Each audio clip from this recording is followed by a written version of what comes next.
Hi, Chef Kevin. What's new with you?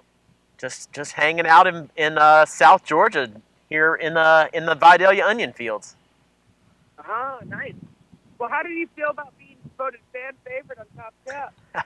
It was pretty incredible. It was a wonderful experience, and certainly being fan favorite for me meant more than anything. Knowing that folks were excited about what I was doing. Oh, you were so much fun to watch. I'm always excited to see you. Thank you. Now, what is Redbeard Restaurant? Redbeard Restaurants is my group of restaurants based out of Atlanta. We have quite a few restaurants there, all affectionately named after this thing that has sort of become an icon for me. But we do a lot of different food. We got a really talented group of folks there that are making some awesome stuff. Now, what is Game Changer? Game Changer is one of our restaurants. It's the one that's inside the new Mercedes-Benz Stadium, which is home to the Atlanta Falcons and the Atlanta United. It's kind of our version of a sports bar. So kind of over the top and indulgent foods, but still made, following the same techniques and the same practices that make all of our other restaurants special. So that means local product and a lot of seasonality, even though we're inside a stadium and we're serving sandwiches. What are some of your favorite dishes to make? So I love cooking with anything that's sort of seasonally relevant. And so my favorites change as the years go on and as the time of the year goes on. So right now, at the beginning of spring, that means I want to see green vegetables. I want to see things like spring onions. I want to see these Vidalias. And that, to me, is what I get super excited about, is watching things change as the year goes on. Please tell us a little bit about your cookbook. Absolutely. So I have two different books. I have Fire in My Belly, which is kind of a journey through what it looks like in our restaurants every day, meaning that we change the food all the time. And so they're kind of all over the place. There's no particular singular theme there. And then I have Pure Pork Awesomeness, which is a tome to my favorite meat to cook with, pork, and showcasing all the things that you can do with it, because it's an incredibly versatile meat to work with. Now, what makes Georgia so special in your mind? Georgia is a wonderful state to have grown up in and to cook in, because the thing with Georgia is that even our big city, Atlanta, has such close proximity to farmland that we have availability all the time. We have a really beautiful climate, as you can see here.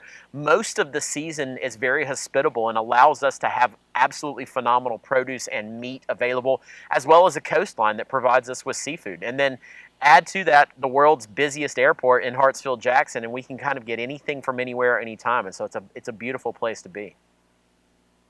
Now, what makes Vidalia onions different?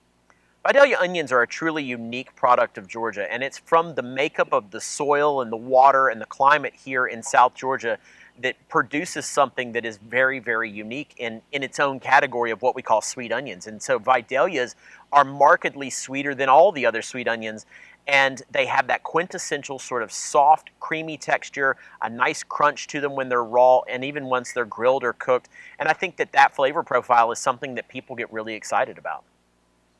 Do you have any recipes you want to show us today?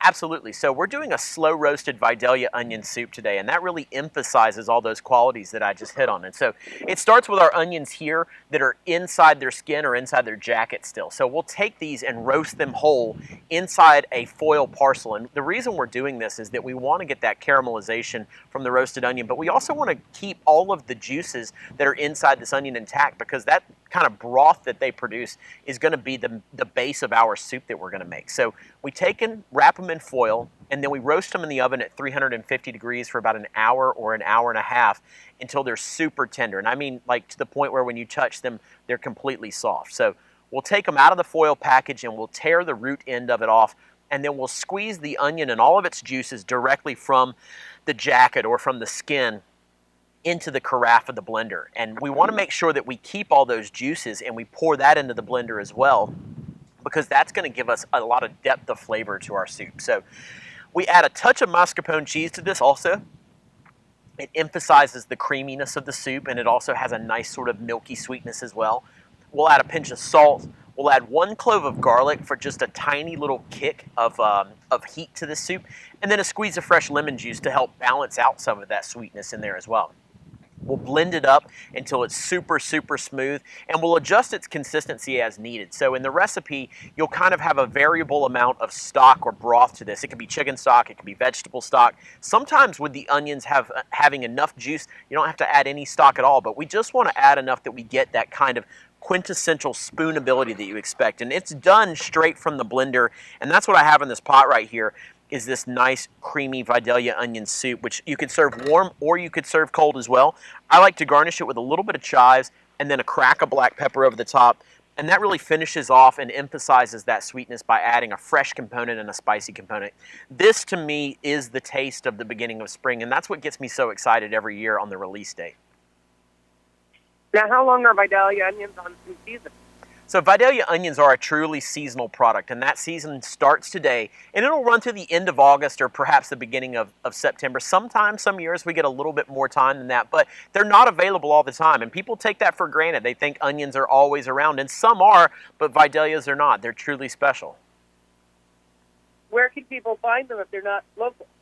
So Vidalia onions have actually managed to make their way across this country. When I was a kid, that wasn't necessarily the case, but nowadays you can find Vidalia onions in your grocery store kind of regardless of what part of the country you're in. We're seeing them all the way against the West Coast and all the way into the Northeast, so they should be available at least right now during the height of their season.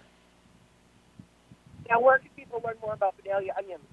If you want to learn more about Vidalia onions, you can always go to our website, which is vidaliaonion.org, and you can learn about the growers. You can understand how much of an artisan practice this is. People have a lot of tradition that is involved in this, in hand harvesting and hand planting these onions as well. And then also some extra recipes on that website. And then if you want to follow us on social media, look for the hashtag #OnlyVidalia. Share your stories with us and certainly see ours as well as some cool dishes that we're doing with it. Now, is there any chance we'll be seeing you on TV again soon? I'll have to keep my secrets close to the vest, but yes, very soon actually. Where can people learn more about you? So if you want to check me out online, Chef Kevin Gillespie on all social media platforms is the easiest way to keep in touch. Check out Instagram. I'm always posting photos of new dishes and places that I'm traveling to as well. When you're not working, what do you like to do for fun? When I'm not working, which is incredibly rare, I'm a big outdoorsman, so I love camping and fishing and hunting and stuff like that. Anytime I can get outdoors, that's really what inspires me as a chef more than anything. Is there anything else you'd like to add? You know what? When folks are selecting onions, that's something that we get asked about a lot. How can you tell if an onion is good when you go in the grocery store? And the answer is when you look at these, a Vidalia onion should have a nice flat top and bottom to it. It kind of has a almost like a squished orb shape to it.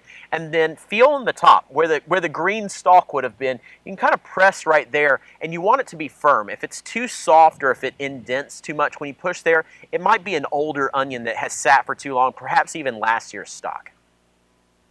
That's a really good tip. Thank you very much, Chef Kevin. I appreciate it. Thank you so much. I wish you the best in all your endeavors. Thank you very much. I appreciate it.